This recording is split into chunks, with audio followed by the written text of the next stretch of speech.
शिव का विवाह उत्सव मनाया।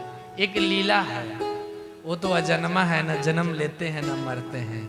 केवल हम और आप उनके लीलाओं का वर्णन करते हैं और संतों के मुख से सुना जाता है कि जिन प्रभु की लीला का हमेशा वर्णन करे तो प्रभुता ही हो जाता है।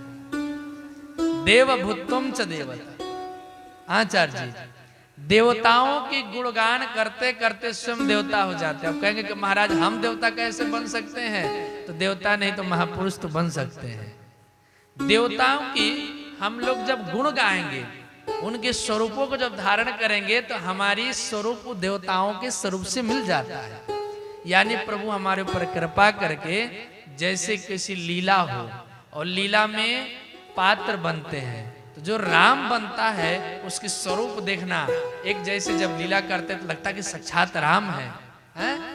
जानकी जो बनते हो जानकी जैसे लगते हैं, और जब वो लीला छोड़ देते हैं, दृश्य अपना विराम कर देते हैं, वस्त्र चेंज करके जब ऐसे रोड पर घूमते हैं, फल में तो है ना।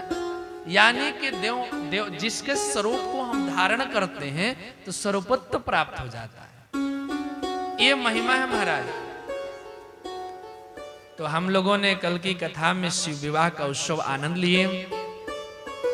आगे की कथा मनोज जी महाराज के ही खलदान में उनके दो पुत्र हुए।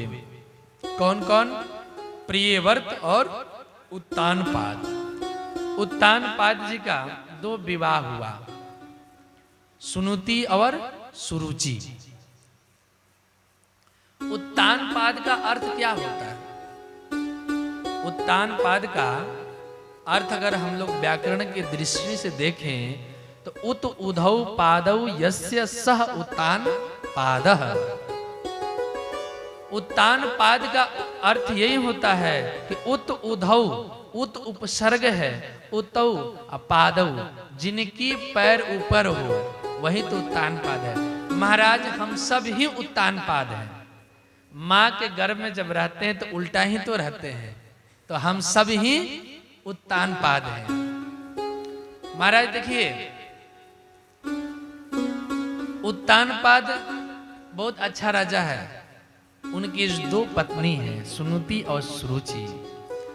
सुनीति से ध्रुव जी महाराज हुए और सुरुचि से उत्तम हुए। सुनीति जिनकी नीति बड़ी पकड़ हो लेकिन कुनीति न हो, सह सनीति ना, जिनकी सुनीति, और सुरुचि जो केवल अपने में ही रुचि रखे वही सुरुचि है। अब कहोगे महाराज सुरुचि अपने में रुचि रखे किस प्रकार से?